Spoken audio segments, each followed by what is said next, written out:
Data collection process. अब data collection process कैसा होता है, पहले हम क्या करते हैं, इन्फॉर्मेशन डाटा कलेक्ट करते हैं सारा, जो हमारा प्राइमरी सेकेंडरी दोनों तरीके से कलेक्टिंग होती है हमारी, कलेक्ट कर उसके बाद क्या करते हैं, उससे हम क्या करते हैं, अपने डाटा को क्या करते हैं, डिपेंड हो जाते हैं, सारी इन्फॉर्मेशन प्रोवाइडिंग होती है हमें सेकेंडरी उससे, उसकी वजह से हम सेलेक्टिंग कर लेते हैं, सेलेक्टिंग करके हम उसकी वजह से क्या करते हैं, उस प्रोसेस को शुरू करते हैं। इसमें 3 स्टेप्स होते हैं हमारे। पहला क्या हमारा क्या ऑब्जेक्टिव है, हम पहला ऑब्जेक्टिव देखते हैं कि हम फाइनेंशियली कैसे इन्फॉर्मेशन को कैसे अपने प्रॉफिट्स को बढ़ा सकते हैं, कैसे क्लियरली कर सकते हैं हम अंडरस्टैंडिंग्स को, ये सब चीज़ें देखते हैं। दूसरे कि हम फैक्टर्स को, टीम फैक्टर्स को क्या करते हैं, सेलेक्ट करते हैं। जैसे कि हमारी नेक्स्ट स्टेप होता है जिसमें हम आइडेंटिफाई करते हैं अपने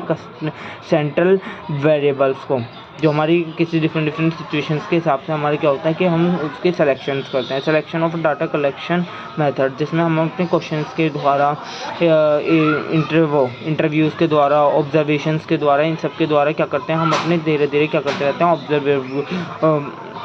डाटा को कलेक्ट करते रहते हैं। ये डाटा इसमें से हम क्या करते हैं, डाटा को सिलेक्शन करते हैं। जैसे हमने किसी से कोई क्वेश्चंस पूछ लिए, इंटरव्यूज़ के द्वारा पूछ लिए, मतलब क्वेश्चंस का मतलब है कि हमने मेल में दे दिया, उन्हें कोई फॉर्म दे दिया, गूगल फॉर्म, या हमने पर्सनली जाकर उनसे भरवा लिया वो फॉर्म। इस तरीके से उनकी लाइक डिसलाइक के बारे में पता चला। इंटरव्यूज़ के बेस पे ऑब्जर्वेशंस चलती हैं, ऑब्जर्वेशन होती रहती हैं, तो उसकी वजह से भी हमें पता चल जाता है कि कितने बच्चे, जैसे कि एग्जाम्पल लिया हमने किसी बच्चे की ऑब्जर्वेशन करी, उसमें से हमने 3 बच्चों के लिए हमने क्या बोला कि ना हम ऑब्जर्व करते हैं कि ये कितना हमारे क्लासेज में कितने क्लासेस ले रहे हैं, कितनी नहीं ले रहे। अगर वो ऑब्जेक्शन से, अगर वो 3 क्लासेस से ज़्यादा ले रहे हैं तो वो इसका मतलब लंच के बाद की भी क्लासेस ले रहे हैं, तो इसका मतलब वो पढ़ने नहीं, अगर उन्होंने नहीं लिया तो पहले हम उनसे जाकर पूछते हैं कि तुम क्लासेस को क्यों नहीं ले रहे।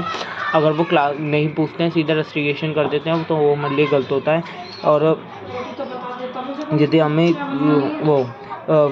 पूछ कर करते हैं तो उसकी वजह से क्या करते हैं, हम हेल्प करते हैं, उससे हमें पता चल जाता है, इस मारे हम उन्हें क्या करते हैं, समझा देते हैं कि बेटा इसके बाद जैसे मत करना। ऐसे इसमें सिलेक्शन फैक्टर्स में कि हम सोचते हैं, सेलेक्ट करते हैं, मतलब ऑब्जर्व करने के बाद क्या करते हैं, कोशिश करते हैं कि उन्हें, जब हम 3 उसमें से हमने ऑब्जर्वेशन में से निकाल लिए, जैसे 3 या 4 बच्चे निकाल लिए, जैसे ऑब्जर्व करा हमने क्लास में सब बच्चों को कि कितनी क्लासेस वो ले रहे हैं, कितनी नहीं ले रहे, इन सब चीज़ों को ऑब्जर्व कर लिया। उसमें से हमने क्या करा, जो बच्चा हमारी लंच से पहले तक की क्लासेस ले रहा है, लंच के बाद नहीं ले रहा, उन्हें क्या कर लिया हमने, जैसे बुला लिया, एचओडी सर ने बुला लिया उन्हें, एचओडी सर ने बुला लिया, तो उसकी वजह से हमारी क्या हुआ, हेल्प हो गई। उसमें क्या करा उन्होंने, सीधा क्या करा, अपना फैसला सुना दिया कि तुम रस्टिगेट हो रहे हो इसकी वजह से, क्योंकि तुम लंच के बाद की क्लासेस नहीं लेते। उन पर रीज़न है, उन पर ऑब्जर्वेशंस का पूरा डाटा है, तो इस मारा वो क्या कर सकते हैं, सीधा